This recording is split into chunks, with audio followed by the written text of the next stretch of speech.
Hosea pasal 12.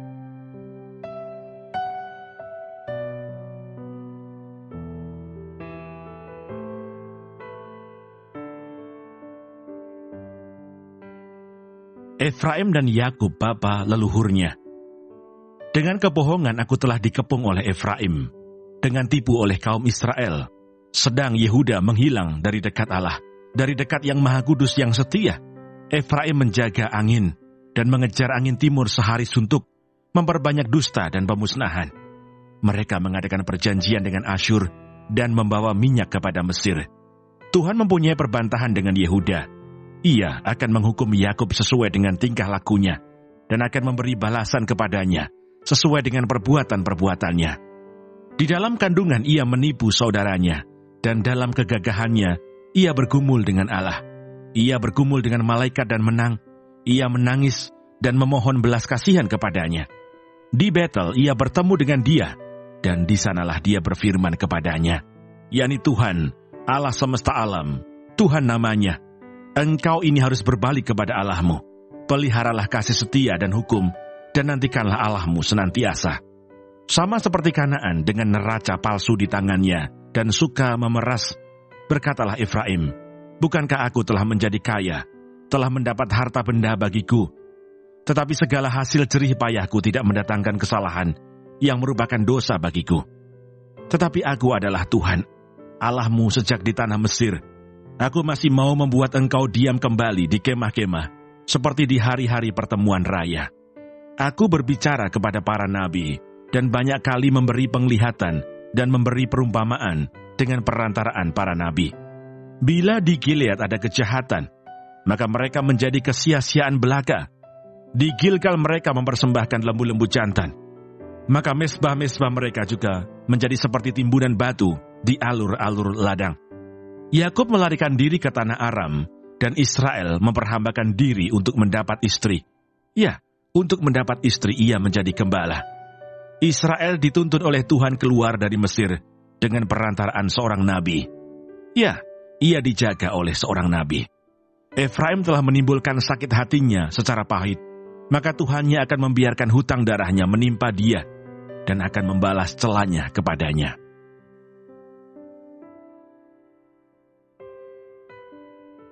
Hosea pasal 13.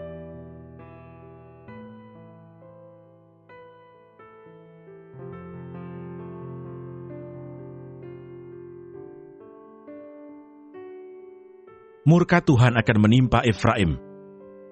Apabila Efraim berbicara, gemetarlah orang. Ia diangkat-angkat di Israel, tetapi ia bersalah dengan menyembah Baal, sehingga matilah ia. Sekarang pun mereka terus berdosa dan membuat baginya patung tuangan dari perak dan berhala-berhala sesuai dengan kecakapan mereka. Semuanya itu buatan tukang-tukang. Persembahkanlah korban kepadanya, kata mereka. Baiklah manusia mencium anak-anak lembu. Sebab itu mereka akan seperti kabut pagi, atau seperti embun yang hilang pagi-pagi benar, seperti debu jerami yang diterbangkan badai dari tempat pengirikan, atau seperti asap dari tingkap.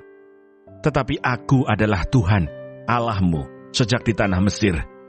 Engkau tidak mengenal Allah kecuali aku, dan tidak ada juru selamat selain dari aku. Akulah yang mengenal engkau di padang gurun, di tanah yang gersang. Ketika mereka makan rumput, maka mereka kenyang. Setelah mereka kenyang, maka hati mereka meninggi. Itulah sebabnya mereka melupakan aku. Maka aku menjadi seperti singa bagi mereka. Seperti macan tutul, aku mengintip-intip di pinggir jalan. Aku mau mendatangi mereka, seperti beruang yang kehilangan anak. Aku mau mengoyakkan dada mereka. Di sana aku memakan mereka seperti singa. Binatang liar di padang akan merobek mereka. Aku membinasakan engkau, hai Israel. Siapakah yang dapat menolong engkau? Di mana gerangan rajamu, supaya diselamatkannya engkau, dan semua pemukamu, supaya diberinya engkau keadilan. Hai engkau yang berkata, berilah kepadaku seorang raja dan pemuka-pemuka. Aku memberikan engkau seorang raja dalam murkaku, dan mengambilnya dalam kemasku. Kesalahan Efraim dibungkus, dosanya disimpan. Sakit beranak mendahului kelahirannya. Tetapi ia adalah seorang anak yang tidak bijaksana, sebab tidak pada waktunya ia bergerak. Bila waktunya tiba, ia tidak mau keluar dari kandungan ibu. Akan kubebaskankah mereka dari kuasa dunia orang mati?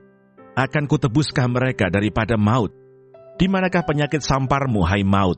Di manakah tenaga pembinasamu, hai dunia orang mati? Mataku tertutup bagi belas kasihan. Sekalipun ia tumbuh subur di antara rumput-rumput, maka angin timur, angin Tuhan akan datang, bertiup dari padang gurun, mengeringkan sumber-sumbernya, dan merusakkan mata-mata airnya. Dirampasnya harta benda, segala barang yang indah-indah.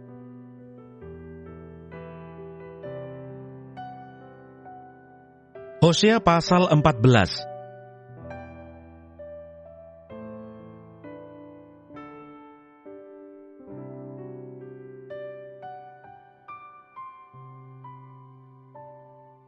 Samaria harus mendapat hukuman, sebab ia memberontak terhadap Allahnya. Mereka akan tewas oleh pedang, bayi-bayinya akan diremukkan, dan perempuan-perempuannya yang mengandung akan dibelah perutnya.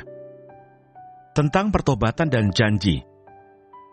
Bertobatlah, hai Israel, kepada Tuhan Allahmu, sebab engkau telah tergelincir karena kesalahanmu.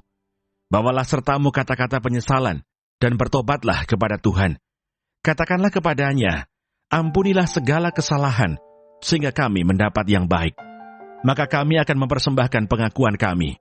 Asyur tidak dapat menyelamatkan kami. Kami tidak mau mengendarai kuda, dan kami tidak akan berkata lagi, ya Allah kami, kepada buatan tangan kami, karena engkau menyayangi anak yatim. Aku akan memulihkan mereka dari penyelewengan. Aku akan mengasihi mereka dengan sukarela, sebab murkaku telah surut daripada mereka. Aku akan seperti embun bagi Israel, maka ia akan berbunga seperti bunga bakung, dan akan menjulurkan akar-akarnya seperti pohon hawar. Ranting-rantingnya akan merambak, semaraknya akan seperti pohon zaitun, dan berbau harum seperti yang di Libanon. Mereka akan kembali dan diam dalam naunganku, dan tumbuh seperti gandum.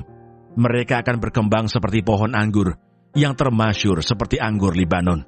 Efraim, apakah lagi sangkut pautku dengan berhala-berhala? Akulah yang menjawab dan memperhatikan engkau. Aku ini seperti pohon sanobar yang menghijau. Daripadaku, engkau mendapat buah. Penutup. Siapa yang bijaksana, biarlah ia memahami semuanya ini. Siapa yang paham, biarlah ia mengetahuinya. Sebab jalan-jalan Tuhan adalah lurus, dan orang benar menempuhnya, tetapi pemberontak tergelincir di situ.